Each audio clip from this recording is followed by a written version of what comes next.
everything was planned to a T. He purchased the cooler on April 19th. No body would ever be found. He clearly had thought this out. It was the perfect crime.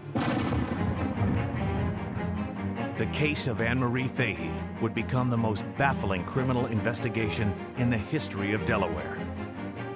Solving it would take 2.5 years and consume the lives of 3 lawmen who would not rest until her killer was caught.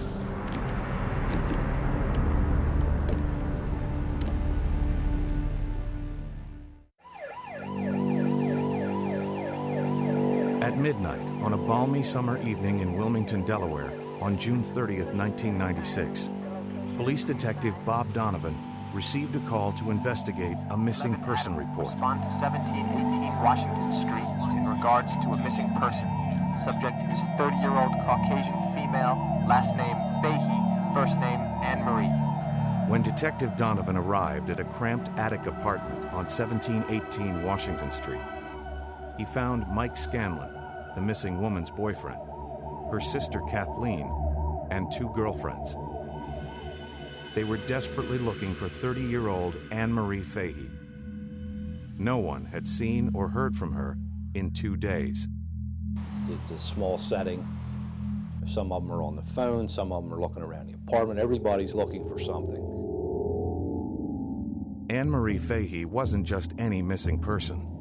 She was the scheduling secretary to Delaware's governor, Tom Carper.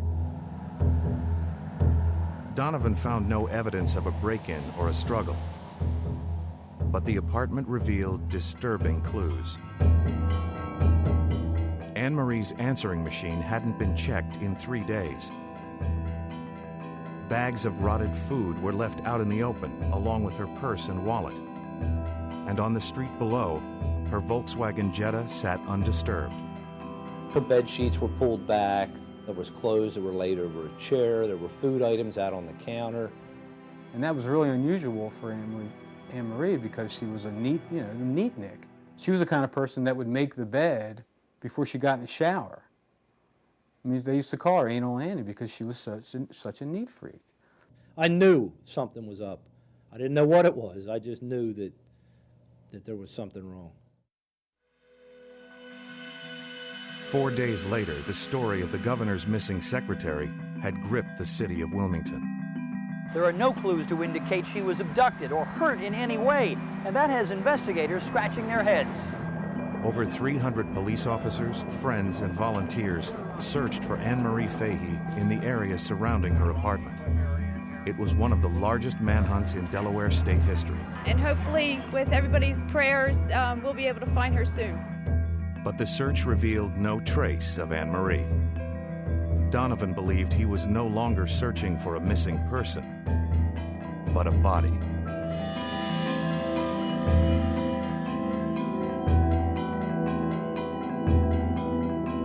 Family and friends portrayed Anne Marie as an outgoing, vivacious hometown girl. She was educated, she was bright, she was good-looking, she had a great personality. But Anne Marie also had personal problems. Her mother died when she was 9 years old. Her father was an alcoholic. In high school, she lived in a situation where she didn't know if the electricity was going to be turned off. As a result, Anne Marie's 5 older siblings became surrogate parents. At age 30, Anne Marie was battling depression and an eating disorder, yet she was pursuing an ambitious career and had been involved in a promising romantic relationship with a banker named Mike Scanlon. She'd had a very tough life, and she was doing her best, so she was coming out of it. During the first days of the investigation, Donovan struggled to manage the high-profile case. It's a media nightmare. They're getting press releases from our public information officer. The state police are giving press releases on it. And every step you take, the media knows about it. But unbeknownst to the press, the public, or even the Fahey family, headway was being made on the case, in secret. Fed up with local politics and the media, Donovan had covertly teamed up with two outsiders from the federal government within days of Anne Marie's disappearance. One was a 14-year veteran of the FBI, Agent Eric Alpert, who had just completed a stint on the Violent Crime Task Force in Wilmington's local FBI office. The other was 31-year-old Colm Connolly, an ambitious assistant U.S. attorney in Wilmington. He's got this altar boy look, very mild-mannered, not very imposing, but this guy's got the heart of a pit bull, and you'll never find a tougher guy anywhere. In the months ahead, he would become the team's leader. The fledgling team set up a command center in Wilmington's Chase Manhattan building, which they nicknamed the War Room. Connolly quickly took advantage of a federal law that allowed the team to conduct their investigation in secret. Was absolutely convinced that the case could only succeed if we had people on the team who were not talking to the press, to the family, to anybody outside the team. They then turned to their only piece of promising evidence in the disappearance of Anne Marie: her private diary, which contained a shocking secret. I have fallen in love with a very special person whose name I choose to leave anonymous. My life does not exist without him. The team discovered that these amorous words referred not to Anne Marie's boyfriend, Mike Scanlon, but an older married man named Tom Capano. They had been involved in a clandestine 3-year affair. This news stunned almost everyone who knew Anne Marie. Most of all, her sister Kathleen. It was horrifying to her to find out about her sister's secret life. Tom Capano also had good reason to keep the affair secret. He was one of the most influential and well-known lawyers in Delaware. He was wealthy, very wealthy. He was politically connected. He was a legal counsel to the governor. He was the #1 aide to the mayor of Wilmington. He was on the boards of his church, of his school, a prestigious school in town. He pretty much had it all. Recently divorced and the father of 4 teenage girls, Tom was the eldest son of a prominent homebuilder and the golden boy among 4 Capano brothers. Lewis, the contractor, had been involved in some political scandals. His brother Jerry, the younger brother, was sort of the ne'er-do-well of the family. But Tom was a star. I mean, everywhere he went, people liked him. Anne Marie Fahey was no exception. After she met Capano at a political fundraiser in 1993, the single 27-year-old and the 45-year-old married man began an intense and forbidden romance. He could take her to the nicest restaurants, not only in Wilmington, but in Philadelphia. I don't think she was happy about seeing a married man, but she was falling in love with this guy. But Anne Marie's diary also contained passages that could be interpreted either as lovers' quarrels or something far more ominous. One of her final entries aroused the team's attention more than any other. I have finally brought closure to Tom Capano. What a controlling, manipulative, insecure, jealous maniac.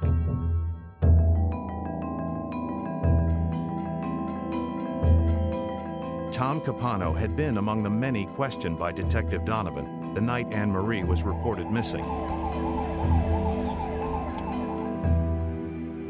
In a brief interview, Capano admitted that 2 nights earlier, he and Anne Marie had dined at Ristorante Panorama in Philadelphia and returned to his house in Wilmington. Afterwards, he drove her home. He told Donovan that was all he knew. We found out that Tom Capano was, in fact, the last person at that point that we were able to determine had been with Anne Marie Fahey, had seen her. In a missing persons case, the last person seen with the victim is the key. Capano quickly shielded himself behind a team of expensive attorneys and refused to talk with the police, claiming that he was simply trying to avoid a scandal. The investigators wondered if Tom Capano was trying to cover, a crime. I'm thinking, what type of people need attorneys? Guilty people, somebody that did something. After a difficult month, the investigators finally had their first suspect. But a year and a half would pass before they learned the horrible fate of Anne Marie Fahey. A month after the disappearance of Anne Marie Fahey, Connolly, Alpert, and Donovan had only one possible suspect: the missing woman's secret lover, Tom Capano. Finding evidence against the powerful attorney would be next to impossible. This was a case where you've got a suspect who's a millionaire and whose family are millionaires, and they have access to as much money as they're going to need to defend this case. Capano was so connected. He had friends on the police force.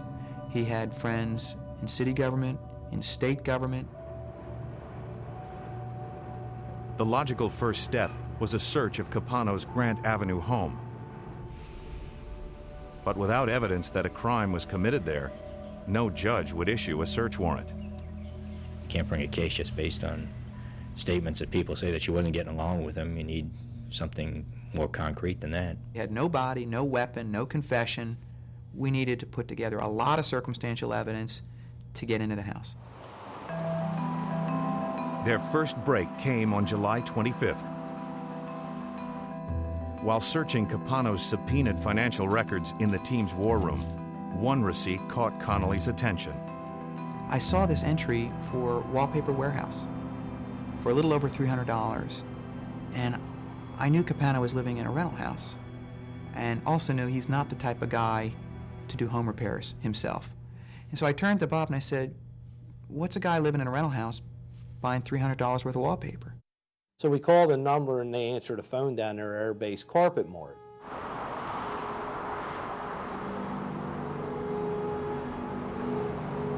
I turned to Bob and I said, "He rolled her up in a carpet." Bob Donovan went back out to re-interview the housekeeper of Capano, because she had told us that there had been no really significant changes in the decor, no furniture had been moved. But we wanted to go back and say, "Well, you sure there wasn't any rug changes?" She immediately remembered the rug had changed and the couch had been removed. When they knew and they could prove that he changed his furniture, that was gold to them. I mean, that was their entree into that house.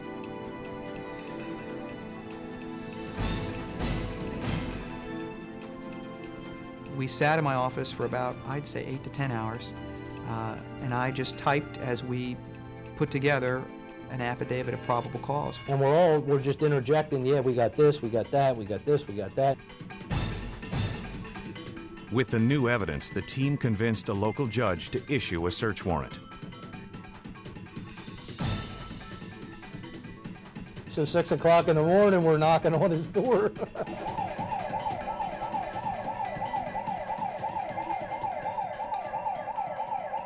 At dawn, 34 days after Anne Marie Fahey disappeared, the team and dozens of forensic specialists descended on Capano's home.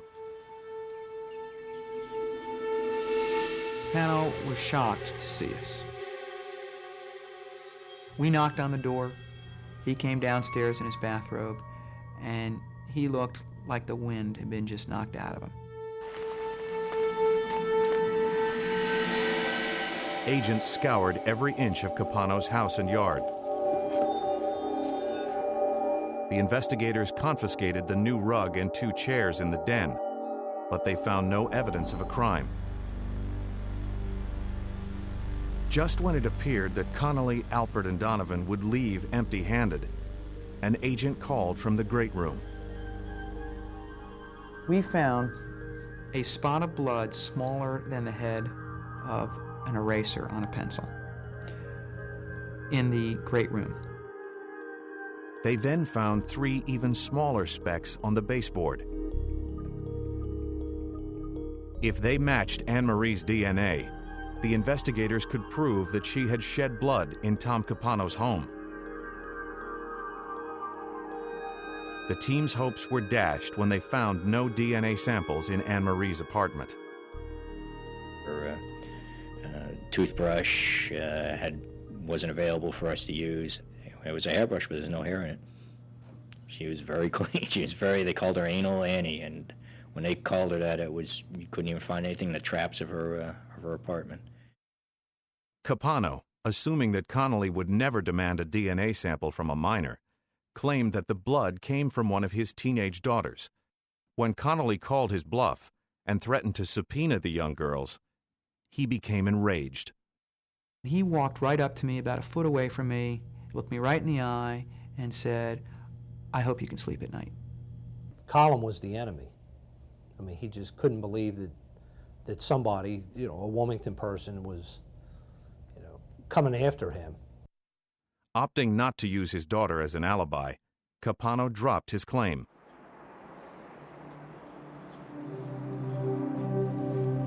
In the weeks after the raid, the shocking excerpts from Anne Marie's diary made headlines in Wilmington and nationwide.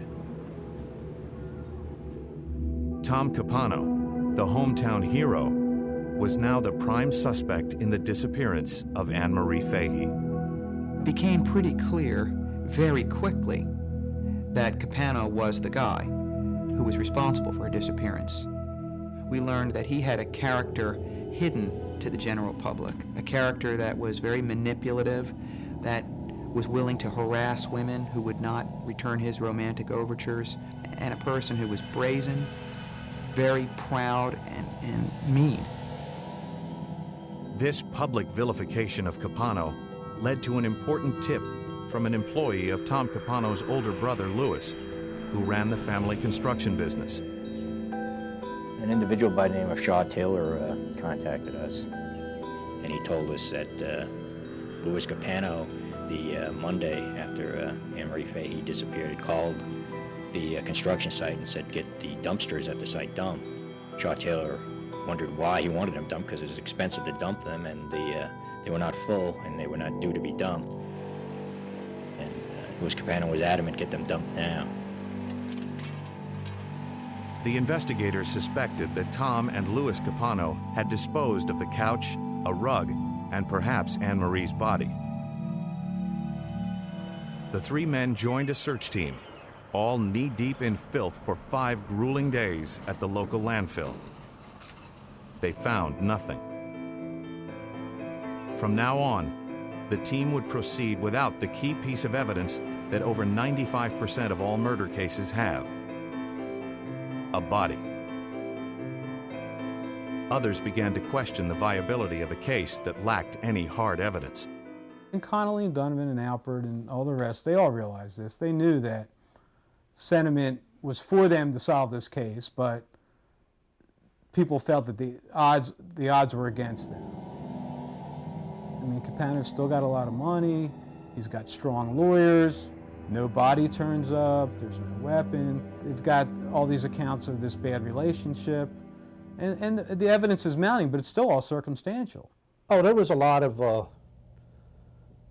talk about, you're not getting anywhere. I mean, is it worth, the time, the energy that you're putting into this thing? You don't believe Mr. Capano's story that he took our... Meanwhile, Anne Marie's family tried to keep their sister's cause alive. We don't really believe that the investigation is stalled. We need to do the right thing to Anne Marie. We need to bring her home and bury her.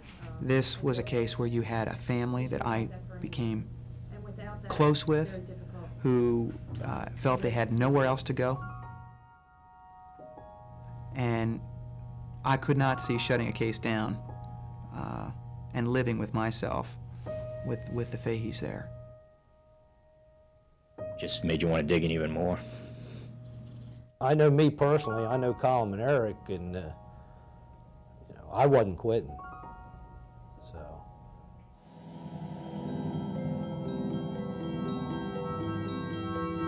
The unwavering determination of Connolly, Alpert, and Donovan would eventually force a new witness to come forward.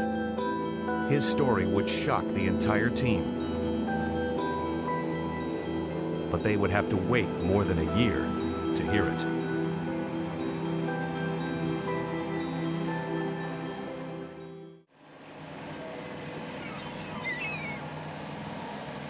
The futile search of the town's landfill appeared to be Connolly, Alpert, and Donovan's last chance to prove that Tom Capano had murdered Anne Marie Fahey.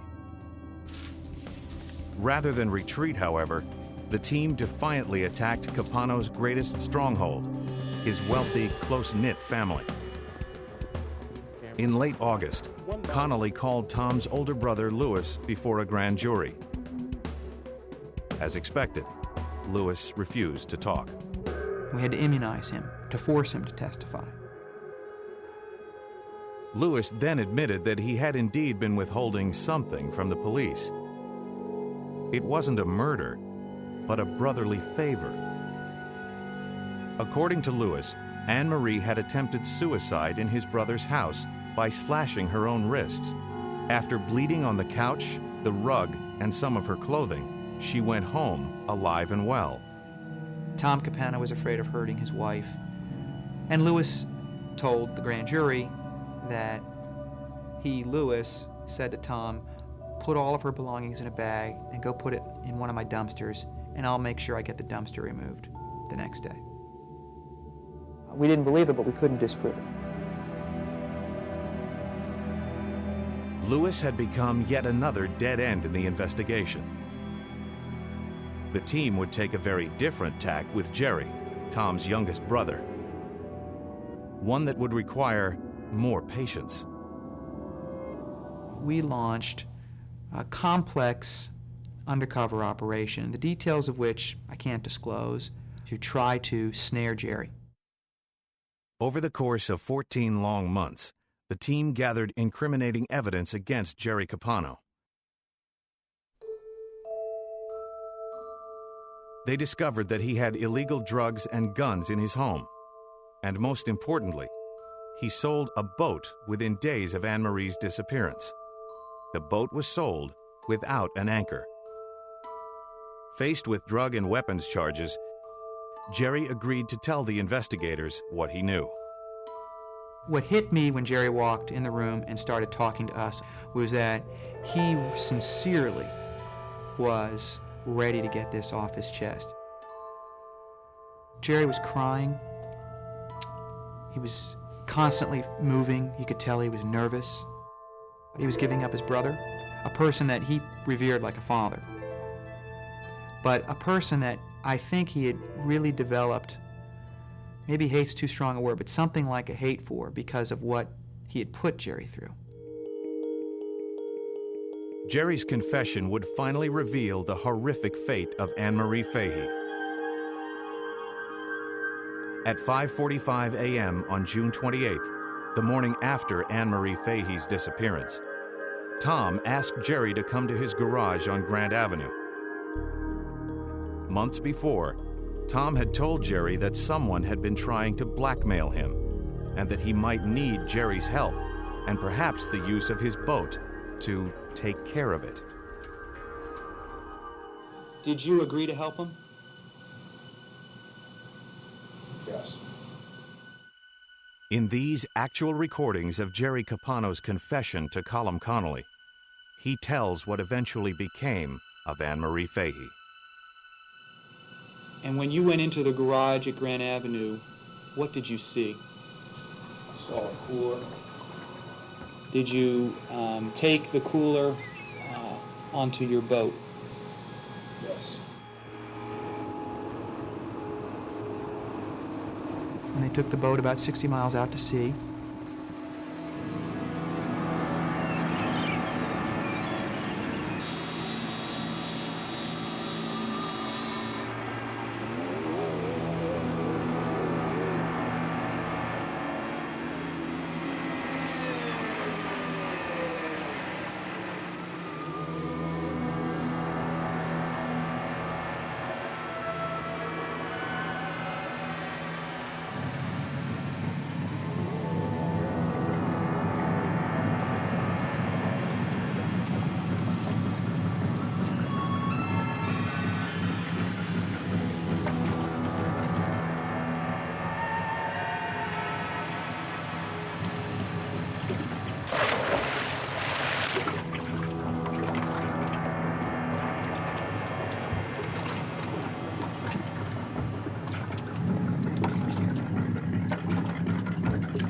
It didn't sink.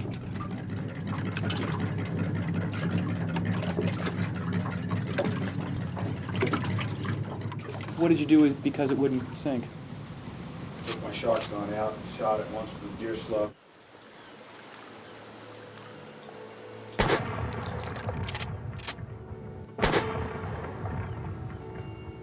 Both men thought the cooler would sink at that point. It didn't.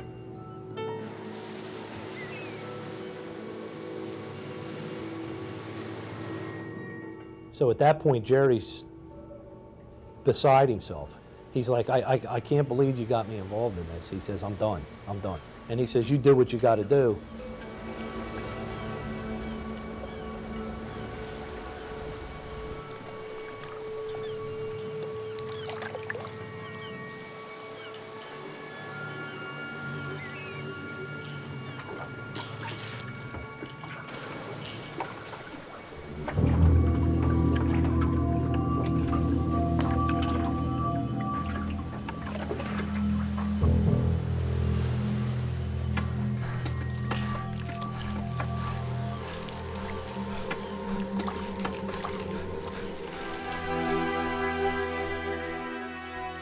At some point, he asked Tom, are you done?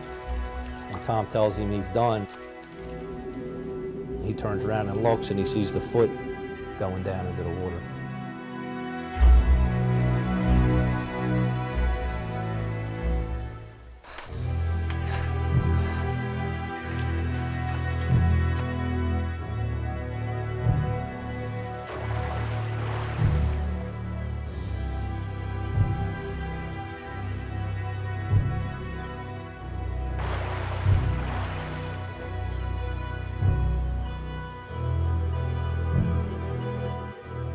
It's just stunning. I hadn't heard anything like what I heard from Jerry when he sat across from us at the table and told us the story.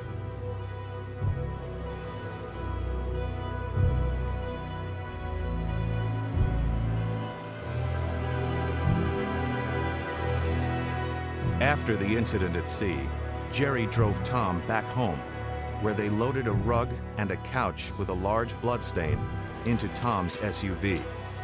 The brothers then disposed of the incriminating evidence in Lewis's dumpsters. Lewis, in turn, ordered them emptied.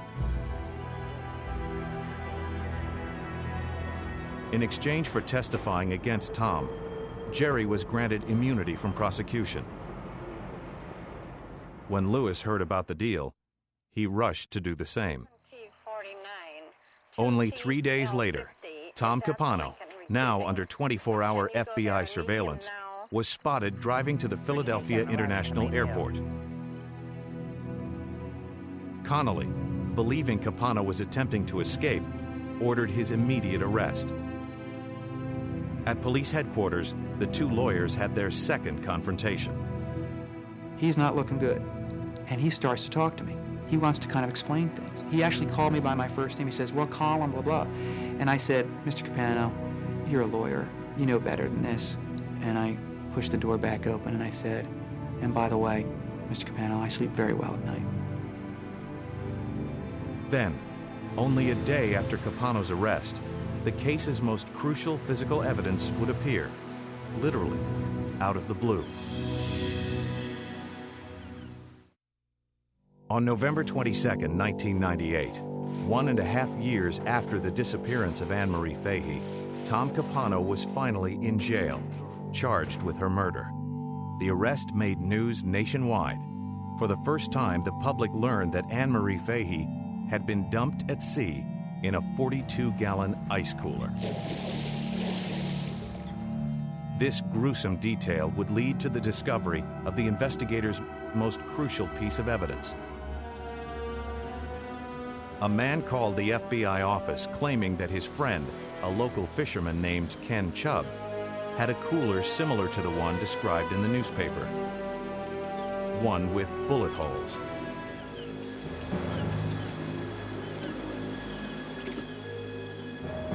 Unbelievably, the fisherman had found the cooler drifting in the ocean only 4 days after Anne Marie's body had been dumped at sea.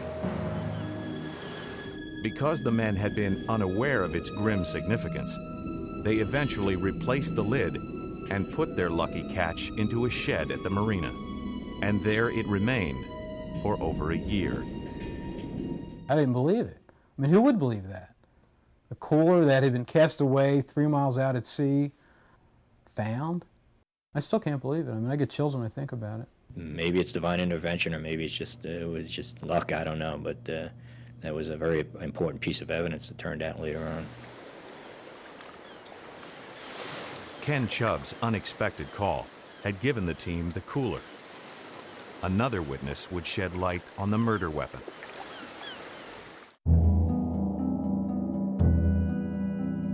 Early in the investigation, the team learned that Capano had been having affairs with several women besides Anne Marie, including a long-term relationship with a wealthy divorcee, Debbie McIntyre. Well, this is a woman who had been with Tom Capano for 15 years. Good friend of Tom's wife. She was willing to be in third or fourth position for, a decade and a half with him. Knowing the whole Debbie McIntyre angle, I asked ATF to look for any purchases of guns made by either an individual whose last name was Capano or by one of Tom Capano's girlfriends, and in particular, Debbie McIntyre. With help from the ATF, they tracked down a receipt for a .22 caliber Beretta pistol purchased by McIntyre only a few weeks before Anne Marie's murder. In hours of previous grand jury testimony, McIntyre never mentioned a gun. Armed with the receipt from the gun shop and a shrewd plan, Connolly called McIntyre in for questioning. At this point, we have obtained not only the original gun receipt, but we've gotten an exact replica of the gun in question. And we put it in a plastic bag, which we sealed. And we didn't show it to her. I had it in a bag sitting next to me, under the table. When asked if she'd ever bought a gun for any reason, McIntyre was shocked. You tell when you look in somebody's face whether they're being honest with you or not, and she had that deer in the headlights look. She became incredibly red-faced, and she started to speak in kind of a rapid-fire, nervous tone, and she said, yeah, she had. We played dumb. I said, well, where? When? What'd you do with the gun? And she said this crazy story. She gave this crazy account that she had disassembled the gun herself and put it in the trash to get rid of it. She's telling us things that just make absolutely no sense whatsoever. Then, Connolly played his trump card. Then I took out the replica of the gun, and I handled it carefully, and I said to her, does that look like the gun? And she said it did. She was obviously upset. She was red-faced, like a tomato. She don't know what's going on now. She don't know if we got her gun. She don't know what the hell's going on. And then I said to her, well, did anybody know before you bought the gun that you had purchased it? And she said, yes, Tom Capano. The team now had 3 important witnesses against Tom Capano: Jerry Capano, Louis Capano, and Debbie McIntyre. They also had the cooler, the critical link to a weapon, and finally, proof that the blood found in Capano's home matched Anne Marie's DNA. However, they would go to trial without a murder weapon, an eyewitness to the killing, or the body of Anne Marie Fahey. On October 26, 1998, nearly 3 years after Anne Marie Fahey disappeared, the trial of Thomas J. Capano began in the Wilmington courthouse. The prosecution, joined by experienced trial lawyer and Delaware State Prosecutor Ferris Wharton, presented their case first.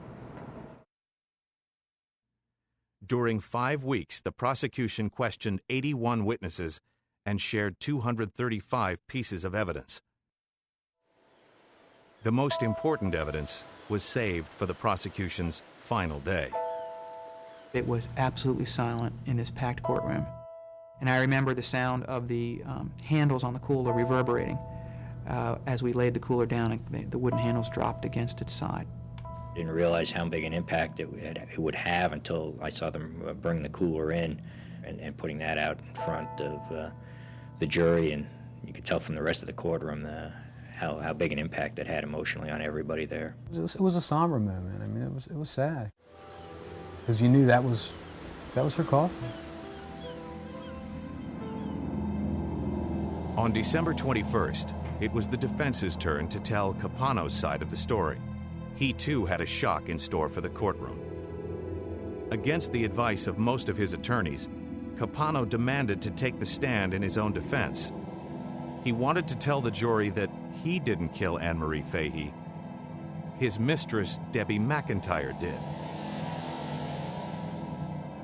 According to Capano, after dinner in Philadelphia, he and Anne Marie ended up at his house. While they were sitting on the couch, Debbie McIntyre arrived in a jealous rage.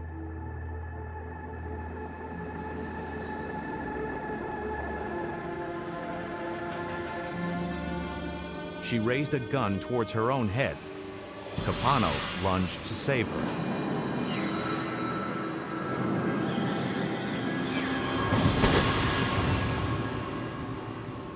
While Capano's claim that McIntyre had shot Anne Marie surprised the public, the prosecution anticipated the ploy.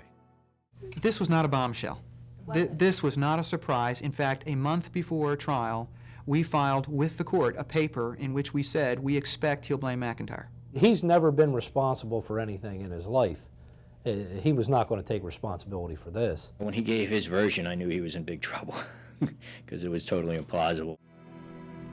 But Capano knew that juries could be fickle.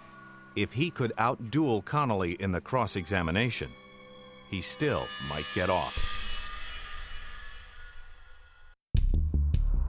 After testifying that Debbie McIntyre was responsible for Anne Marie Fahey's death, Tom Capano faced Cullum Connolly in a cross-examination that lasted 4 grueling days. Because Capano was an experienced lawyer and ex-prosecutor, he was confident he would be able to dominate Connolly. He probably thought of him as a little snot, really. I mean, I really think Capano thought of him like that. A younger member of the bar, so what, he's a federal prosecutor, you know, he's not of my caliber, not of my stature. But Capano underestimated the young attorney. I've never seen anything like Tom Capano's cross-examination. Connolly gets on, stares at him with contempt in his voice, doesn't call him by name. My first question was, how many crimes have you committed since June 27, 1996? From that second on, he never let Capano up for air. In this letter here, why did you write this? Page 38, line 26. What did you say right there? Mr. Capano, could you read that to us? Every single thing Capano said, Column beat him on it. Didn't you call Debbie weak-willed and pathetic? Oh, I never said that. It got him very angry and frustrated, and eventually he just would give up. He would tell Connolly, yeah, whatever you say, you know, I agree with you. I'm sure it's in there somewhere. Connolly then brought up an obscure murder case that Capano himself had prosecuted more than 2 decades earlier. Connolly believed it was the blueprint for the murder of Anne Marie Fahey. Well, in the 70s, Capano had prosecuted a man named Squeaky Saunders for murder. And there was a lot of evidence from the medical examiner and from FBI experts about how the death occurred in that case, because it was critical to the trial. So he was familiar with all of the autopsy records, and therefore Capano would have known that an autopsy would confirm whatever really happened in his great room on June 27th. He shouldn't have been afraid of an autopsy if his account was true. Connolly's line of questioning caught Capano off guard. He was very angry in court when I brought up the Squeaky Saunders case. And it didn't make sense. I mean, he got angry as soon as I started asking him questions about Squeaky Saunders. It only makes sense if he knew or he believed that I was going somewhere with it. And one of the themes that Tom Capano, as prosecutor, pursued in his closing arguments to the jury was that, thank goodness, Squeaky had not put the body in the ocean. And Squeaky Saunders was smart. He got rid of the gun. Capano's a pretty sharp, intelligent guy and thought he had all the savvy to deal with Connolly, but in the end, Connolly just made mincemeat out of this guy. Connolly concluded his cross-examination with a knockout blow. The whole plan was to end on the daughters, because I knew that that would be the thing that would get him the most angry. Connolly asked why Capano claimed that the blood in his home was one of his daughters when he knew it was Anne Marie's. Capano said, don't go there. Don't ask me. So Colin fired the same question right back at him. Capano just blew up at him. He called me a heartless, soulless, gutless disgrace of a human being. Guards dragged Capano from the courtroom, flailing and screaming. He thought he could outsmart everybody, and he didn't. So on the stand, I guess he was oblivious in a way to the fact that he was his own undoing. On the 100th day of the trial, the defense and the prosecution finally completed closing arguments, and the jury began deliberations. Despite all that had transpired, the prosecution still wasn't sure they would win the case without a witness to the murder, a weapon, or a body. Lacking sufficient evidence, they had been unable to present to the jury their complete theory about how Anne Marie Fahey was actually killed.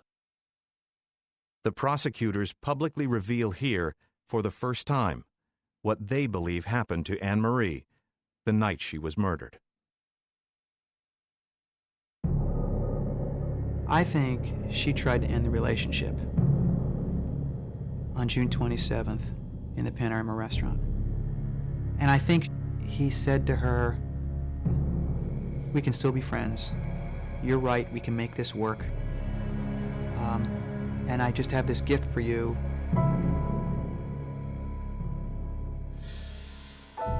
He was probably seated on the couch. And I'm basing that on some of the evidence that we recovered. And then I think he went and he got the gun that he had Deborah McIntyre purchase for him. I think he did it because he'd had everything he wanted in life, and he thought he should have anything he wanted in life.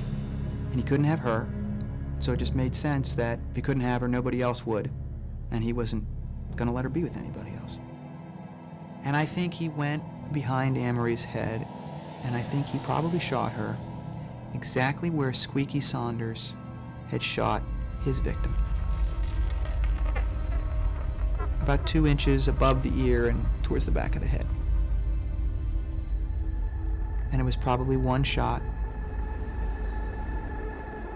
which Capano would have known could have caused instantaneous death.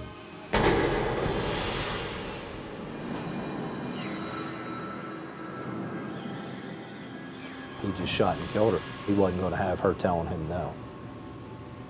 Right away, he goes into his other plan where, okay, now I've got this out of the way, now I got to do the cleanup part. And he had already had those wheels in motion too. He had purchased the cooler. He had purchased a chain and a lock.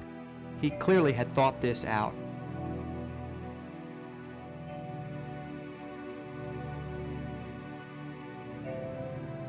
He made a point of volunteering in his direct testimony that he didn't break any bones when he put her body into the cooler, but I don't think anybody believed him. And then the next morning, he shows up at his brother's door saying, "We got to take care of that job."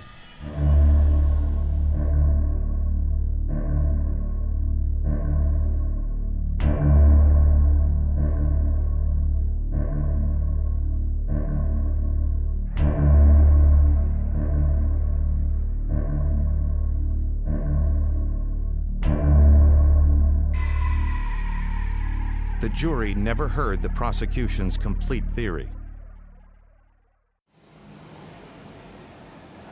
Waiting anxiously, Connolly, Alpert, and Donovan finally received news from the Wilmington courthouse on the 3rd day of deliberations.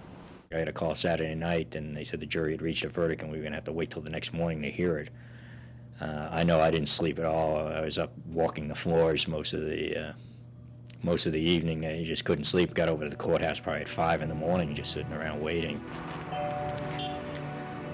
It was hard to wait. On a wintry Sunday morning, 932 days after the murder of Anne Marie Fahey, the jury foreman stood to read the verdict. Tom Capano, guilty as charged. Eric couldn't sit with us at the table. Only one agent could, and that happened to be Bob Donovan. And, we had spent so many hours together, so I kind of reached behind my chair, and, we kind of just held hands for a second. Colin leaned over and put his hand out, and I slapped it. When you heard the words "guilty as charged," it was like, we finally after all these years, it's over with.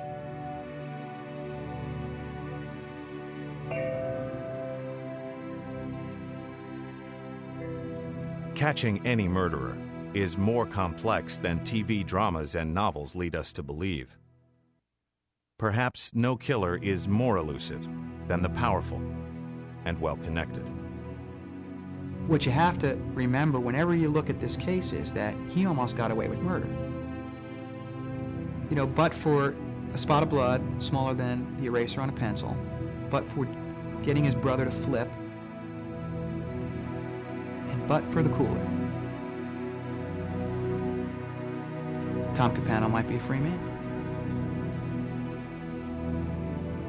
The Bible says, be sure your sins will find you. In this case, it took a guy like Tom Connolly and his remarkable team to make sure those sins were found. I think that's the lesson. Your sins will find you.